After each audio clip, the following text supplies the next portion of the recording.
بسم اللہ الرحمن الرحیم۔ نماز کو فاسد کرنے والی چیزیں۔ نماز میں گفتگو کرنے کا حکم۔ نماز کے ارکان کی تکمیل سے پہلے کوئی خارجی کلمہ زبان سے نکل گیا، خواہ غلطی سے ہو یا بھول سے، معنی دار ہو یا محمل، بہر صورت نماز فاسد ہو جائے گی۔ نماز میں دنیاوی ضرورت والے الفاظ سے دعا مانگنے کا حکم۔ نماز پڑھتے ہوئے اگر ادعیائے معثورہ کے علاوہ دعا میں ایسے الفاظ استعمال کیے جو غیر اللہ سے بھی کیے جا سکتے ہوں تو نماز فاسد ہو جائے گی۔ مثلا یہ کہا کہ اے اللہ مجھے فلاں کپڑا پہنا دے، یا میرا فلانی عورت سے نکاح کرا دے وغیرہ۔ نماز میں سلام کرنے کا حکم۔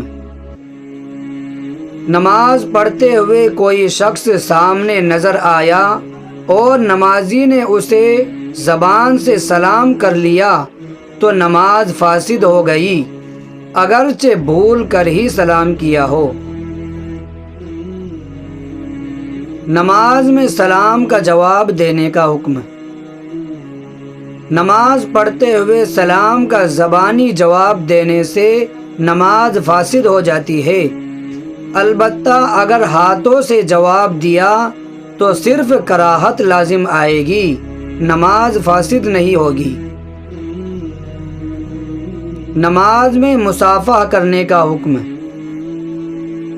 نماز کے دوران اگر کسی شخص سے مصافحہ کر لیا تو نماز فاسد ہو جائے گی، اس لیے کہ مصافحہ بھی کلام کرنے کے درجے میں ہے۔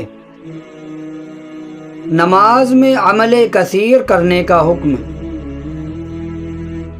نماز پڑھتے ہوئے ایسی حرکت کی کہ دیکھنے والا یہ سمجھا کہ یہ شخص نماز کی حالت میں نہیں ہے، مثلا ٹوپی اتار کر دونوں ہاتھوں سے سر کھجانے لگا یا اچھل کود کرنے لگا تو نماز فاسد ہو جائے گی۔ اور اگر معمولی حرکت کی، مثلا ایک ہاتھ سے کھجلا لیا یا دامن درست کر لیا یا ایک ہاتھ سے موبائل کا بٹن بند کر دیا تو نماز فاسد نہیں ہوگی۔ نماز کے دوران جیب سے موبائل نکال کر سوئچ بند کرنے کا حکم۔ جیب سے باقاعدہ موبائل نکال کر سوئچ بند کرنے کا عمل مفسد صلاۃ ہے، یعنی نماز کو توڑنے والا ہے، کیونکہ اسے دیکھ کر یہ سمجھا جاتا ہے کہ یہ شخص نماز میں نہیں ہے، اور ایسے عمل کو فقہی اصطلاح میں عمل کثیر کہتے ہیں، جس سے نماز فاسد ہو جاتی ہے۔ نماز میں سینہ قبلے سے پھیرنے کا حکم۔ نماز پڑھتے ہوئے اگر سینہ قبلے سے پھیر لیا تو نماز فاسد ہو جائے گی، لیکن دو حالتیں اس سے مستثنی ہے۔ ایک یہ کہ نماز پڑھتے ہوئے حدث لاحق ہو جائے اور آدمی طہارت کے لیے صف چھوڑ کر جائے۔